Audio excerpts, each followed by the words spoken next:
आज खाने में क्या बनाना है मुझे बता दे, मैं बना लेती हूँ। रहने दो बीबी, तुम्हारी तबीयत फिर से खराब हो जाएगी और घर के मर्दों की दौड़ें लग जाएंगी। खाना मैं खुद बना लूंगी। शुक्रिया तुम्हारा। ठीक है, आपका दिल चाह रहा है खुद काम करने का तो कर ले, मैं कौन होती हूँ आपको रोकने वाली। तुम रोक भी नहीं सकती। तुम क्या इस दुनिया में कोई ऐसा इंसान नहीं है जो मुझे मेरी मर्जी करने से रोके, समझी तुम? जानती हूँ अच्छी तरह से, और आपकी इन्हीं मर्जियों की वजह से आज सब इस हाल तक पहुंच गए। आखिर कहना क्या चाहती हो तुम? किस हाल में पहुंचे हैं सब कुछ? आखिर मुझे भी तो पता चले। आप जानबूझ के अनजान बनती हैं अम्मी, और ये अच्छी बात नहीं है। खैर, अगर आप ऐसा करिए तो मर्जी है आपकी, मैं क्या कह सकती हूँ।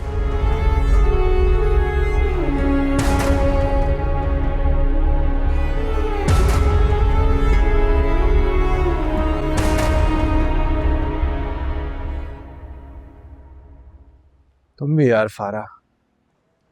अच्छा ना, आप नाराज तो ना हो, मैं सॉरी बोल रही हूँ ना तुमसे। अब मैं प्रॉमिस करती हूँ मैं हुमा की बात आज के बाद कभी नहीं सुनूंगी।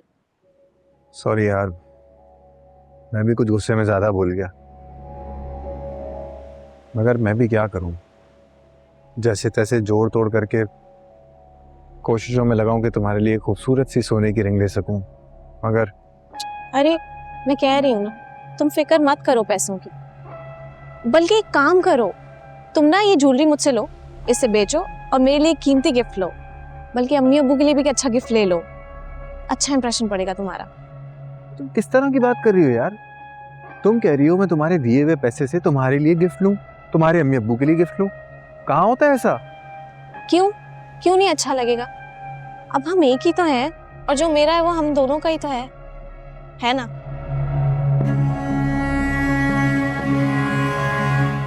आओ सनसेट देखते हैं, कितना अच्छा है।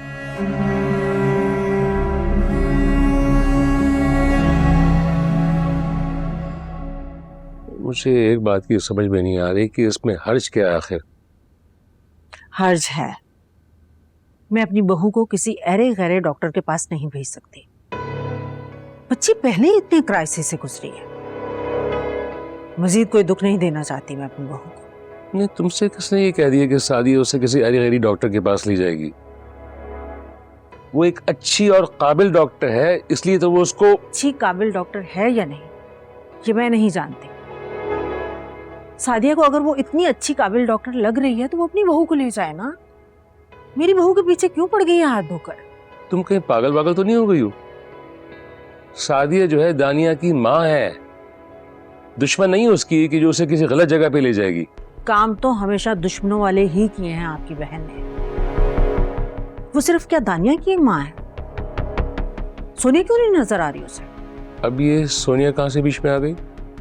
सोनिया बीच में आई नहीं है हमाद साहब, हमेशा से मौजूद थी, क्योंकि उसकी शादी पहले हुई है, मुराद से भी पहले। उसकी तरफ से तो अभी तक खुशखबरी की कोई इत्तला नहीं है। तो सादिया को दानिया के बच्चे की फिक्र इतनी क्यों लगी हुई है, जबकि वो जानती है कि दानिया की सेहत इस बात की इजाजत नहीं देती। दानिया बहुत कमजोर है अभी, उसका ध्यान सोनिया की तरफ क्यों नहीं जाता, जबकि वो माशाल्लाह से सेहतमंद है। अगर सादिया को नानी बनने का इतना ही शौक है तो सोनिया के बारे में सोचे। इस बात का कोई जवाब है आपके पास? और मैं जानती हूं इस बात का जवाब सादिया के पास भी नहीं होगा, लेकिन इस बात का जवाब मेरे पास है। तुम्हें क्या लगता है कि सादिया ऐसा क्यों करना चाहती है? सिर्फ मुझे नीचा दिखाने के लिए, मुझे तकलीफ देने के लिए, क्योंकि वो अच्छी तरह जानती है मेरे दिल में दानिया के लिए मोहब्बत उससे कहीं ज्यादा पैदा हो चुकी है, इसलिए वो मुझे तकलीफ पहुंचाना चाहती है दानिया के जरिए। लेकिन मैं आपकी बहन का ये ख्वाब तो पूरा कभी नहीं होने दूंगी, ये बता दीजिएगा अपनी बहन को।